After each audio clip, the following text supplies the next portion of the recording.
নির্বাচন শেষে নতুন সরকারের বড় ঘোষণা, নবম পে স্কেল কার্যকর, চাকরিজীবীদের জন্য ঐতিহাসিক সুখবর, বেতন ভাতা প্রায় দ্বিগুণ বৃদ্ধি, পেনশন ও মহার্ঘ ভাতায়ও বড় পরিবর্তন, স্বস্তি লাখো পরিবারের। আসসালামু আলাইকুম। সম্মানিত সরকারি চাকরিজীবী ভাই ও বোনেরা, এই ভিডিওটি বিশেষভাবে আপনাদের জন্য। সম্পূর্ণ বিষয়টি বোঝার জন্য অনুগ্রহ করে ভিডিওটি শেষ পর্যন্ত দেখুন। এই ধরনের গুরুত্বপূর্ণ আপডেট সবার আগে পেতে চ্যানেলটি সাবস্ক্রাইব করুন, ভিডিওতে লাইক দিন এবং আপনার মূল্যবান মতামত কমেন্টে শেয়ার করুন। নির্বাচন শেষ, দীর্ঘ প্রতীক্ষার পর নতুন সরকার গঠিত হয়েছে। দেশের রাজনৈতিক অঙ্গনে শুরু হয়েছে নতুন এক অধ্যায়। এই পরিবর্তনের সবচেয়ে বড় আলোচ্য বিষয় নবম পে স্কেল কার্যকর। সরকারি চাকরিজীবীদের জন্য এটি এক ঐতিহাসিক সিদ্ধান্ত হিসেবে দেখা হচ্ছে। বহু বছর ধরে বেতন কাঠামো সংস্কারের দাবি ছিল।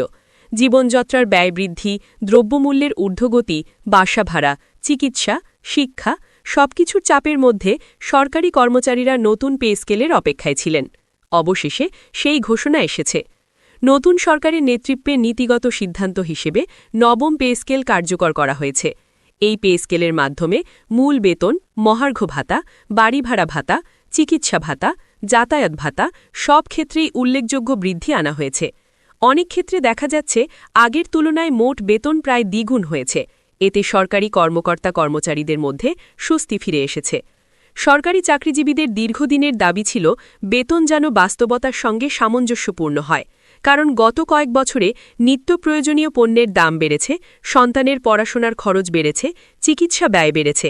এই অবস্থায় পুরনো পে স্কেলে টিকে থাকা কঠিন হয়ে পড়েছিল।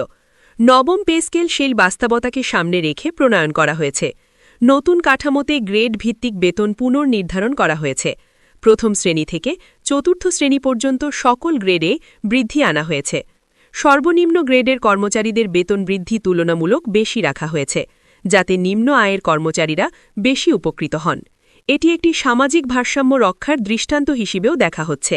এছাড়া অবসরপ্রাপ্ত কর্মচারীদের পেনশন কাঠামোতেও পরিবর্তন আনা হয়েছে। নতুন পে স্কেলের আলোকে পেনশন পুনর্নির্ধারণ করা হবে, ফলে যারা ইতোমধ্যে অবসরে গেছেন তারাও আর্থিকভাবে লাভবান হবেন। পরিবার পেনশনও বৃদ্ধি পাবে বলে জানানো হয়েছে। মহার্ঘ ভাতার ক্ষেত্রে বিশেষ গুরুত্ব দেওয়া হয়েছে। বাজার পরিস্থিতি বিবেচনায় এটি মূল বেতনের একটি নির্দিষ্ট শতাংশ হিসেবে নির্ধারণ করা হয়েছে।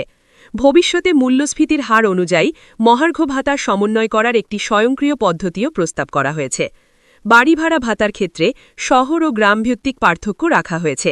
মহানগর, বিভাগীয় শহর, জেলা ও উপজেলা পর্যায়ে আলাদা হার নির্ধারণ করা হয়েছে। এতে শহরে কর্মরতদের বাড়ি ভাড়ার চাপ কিছুটা কমবে। চিকিৎসা ভাতাও বৃদ্ধি পেয়েছে। সরকারি কর্মচারী ও তাদের পরিবার যেন উন্নত চিকিৎসা সেবা নিতে পারেন, সেই বিষয়টি বিবেচনায় রাখা হয়েছে। কিছু ক্ষেত্রে স্বাস্থ্য বীমা চালুর প্রস্তাবও আলোচনায় রয়েছে। শিক্ষা সহায়তা ভাতা নিয়ে নতুন চিন্তা করা হয়েছে। যেসব সরকারি কর্মচারীর সন্তান স্কুল কলেজে পড়ে তাদের জন্য নির্দিষ্ট পরিমাণ শিক্ষা সহায়তা দেওয়ার প্রস্তাব এসেছে। এতে পরিবারের ওপর আর্থিক চাপ কমবে। এই পে স্কেল বাস্তবায়নের ফলে দেশের অর্থনীতিতে ইতিবাচক প্রভাব পড়বে বলে অর্থনীতিবিদরা মনে করছেন।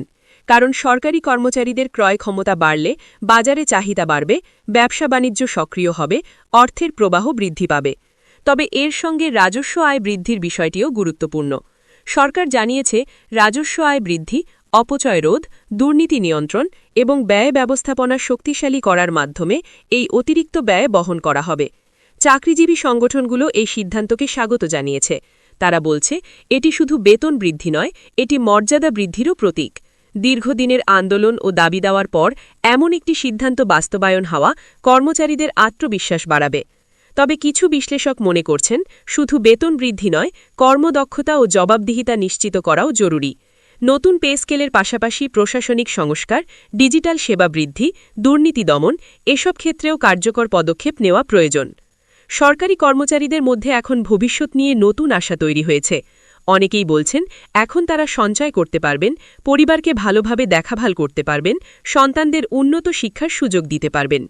নতুন পে স্কেলের ফলে ব্যাংকিং খাতেও প্রভাব পড়তে পারে।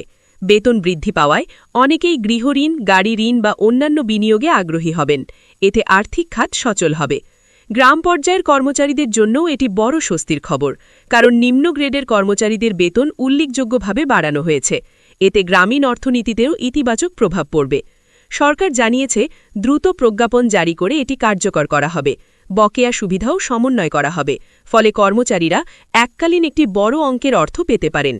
এই পরিবর্তন শুধু বর্তমানের জন্য নয়, ভবিষ্যৎ প্রজন্মের জন্যও একটি ভিত্তি তৈরি করবে।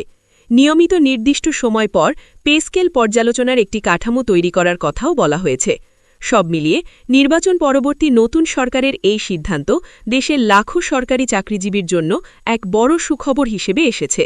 বেতন ভাতা বৃদ্ধি, পেনশন সংস্কার, মহার্ঘ ভাতা সমন্বয় সবকিছু মিলিয়ে এটি একটি ব্যাপক আর্থিক সংস্কার। এখন দেখার বিষয় বাস্তবায়ন কত দ্রুত ও কার্যকরভাবে হয়।